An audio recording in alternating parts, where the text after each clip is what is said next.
Hello, I'm Essay, your AI essayist. Please note that all content, audio and video in this presentation are AI generated.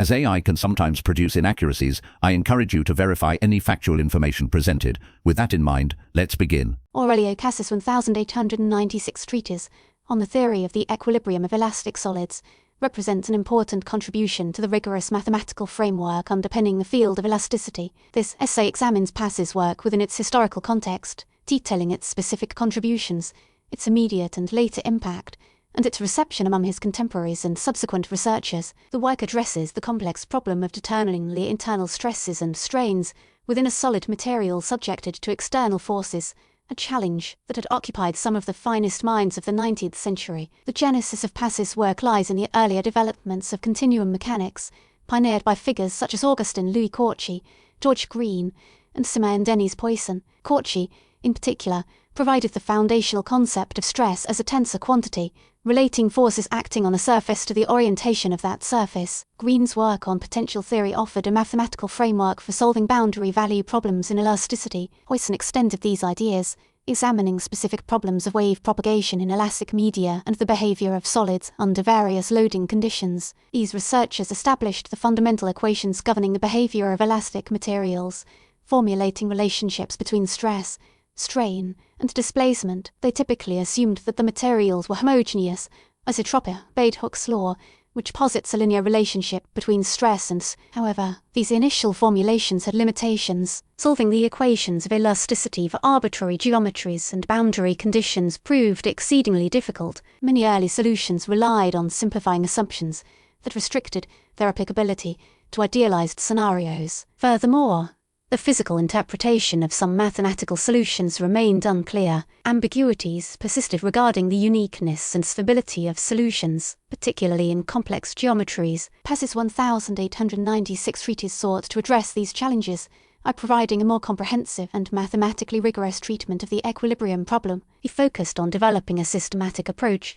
to solving the equations of elasticity for a wide range of boundary conditions, leveraging powerful mathematical techniques available at the time. A key contribution of Paci's work involved a careful application of potential theory and integral equations to represent the displacement and stress fields within the elastic solid. He aimed to derive general solutions in terms of integrals over the boundary of the solid, thereby reducing the problem to one of solving integral equations. Specifically, Paci's approach involved expressing the displacement field as a superposition of fundamental solutions to the governing differential equations. These fundamental solutions, analogous to Green's functions, represent the displacement field produced by a point force acting at a specific location within the solid. By integrating these fundamental solutions over the boundary of the solid, weighted by appropriate stress or displacement values, Paci constructed solutions that satisfy the prescribed boundary conditions. This method is fundamentally akin to the boundary element method used extensively in modern computational mechanics. His work employ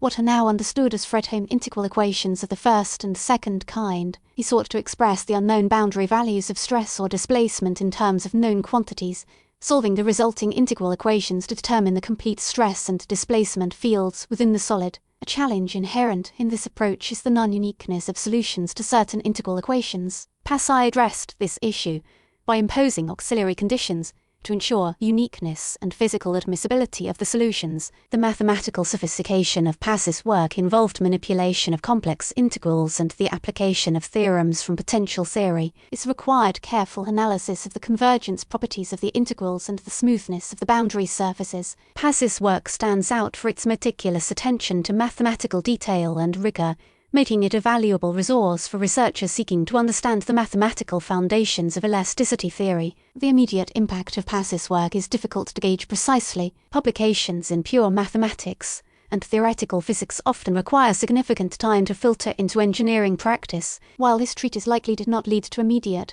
widespread changes in engineering design, his work contributed to the growing body of knowledge concerning the mathematical theory of elasticity. It provided a valuable resource for researchers seeking a deeper understanding of the subject matter and offered a methodological framework for tackling complex boundary value problems. Over time, Paci's contributions influenced the development of numerical methods for solving elasticity problems. The boundary element method, a direct descendant of the techniques employed by Paci, became a powerful tool for analyzing stress distributions in complex geometries. This method relies on discretizing the boundary of the solid into elements and approximating the integral equations using numerical quadrature. The influence of Paci's work can also be traced through the subsequent development of functional analysis and operator theory. The integral equations that form the core of Paci's approach are central to these mathematical disciplines. The study of existence, uniqueness, and stability of solutions to these equations has led to a deeper understanding of the mathematical properties of elastic systems. Contemporary reception of Paci's treatise indicates it was recognized for its mathematical sophistication and rigor. However,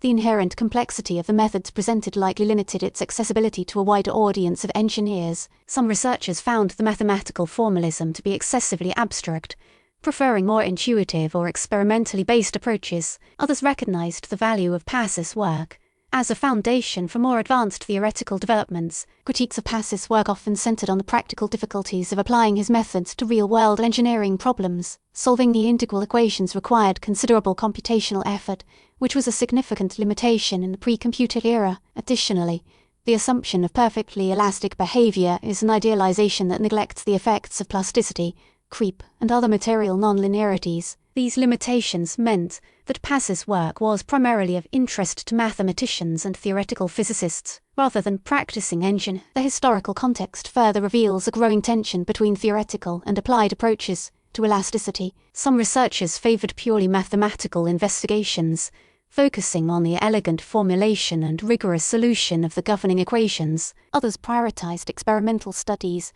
and the development of empirical formulas that could be directly applied to engineering design. Paci's work lies firmly within the theoretical camp, emphasizing mathematical rigor and generality over immediate practicality. Figures such as Henri Poincaré greatly influenced Paci's work. Poincaré, a prominent mathematician and physicist, made significant contributions to potential theory, integral equations, and the theory of elasticity. Paci likely drew inspiration from Poincaré's work on boundary value problems and his application of integral equations to solve physical problems. The specific techniques employed by Paci, such as the use of fundamental solutions and the reduction of boundary value problems to integral equations, reflect Poincaré's influence. Furthermore, Paci's work demonstrably influenced later researchers working on numerical methods in elasticity. Those seeking to develop computational techniques for solving elasticity problems later built on his work. The boundary element method, which gained prominence in the late 20th century, owes a significant debt to Paci's pioneering efforts in formulating elasticity problems in terms of integral equations. Specific researchers involved in the development of the boundary element method have cited Paci's work as an important historical precursor to their own contributions. In conclusion, Aurelio Paci's 1896 treatise on the theory of the equilibrium of elastic solids represents a sophisticated and mathematically rigorous contribution to the field of elasticity, whose elegance was at times bewildering. While its immediate impact on engineering practice may have been limited by the computational challenges of the time, his work laid a valuable foundation for subsequent developments in numerical methods. His meticulous attention to mathematical detail and his systematic approach to solving boundary value problems has influenced researchers working on the boundary element method and the broader theory of integral equations. Paci's work serves as a testament to the enduring power of mathematical rigor in advancing our understanding of the physical world. His legacy resides in the enduring influence his ideas have had on shaping the mathematical landscape of elasticity and solid mechanics, echoing even into the digital age of computational simulations. We really appreciate you tuning into this AI-powered presentation. Our goal is to push the boundaries of AI in content creation, and your input is invaluable. If there's a particular subject you'd like to see us tackle next, or if you have suggestions on how we could fine-tune our AI's creative prompts, please don't hesitate to leave your ideas in the comments section. We're excited to bring you more unique content very soon.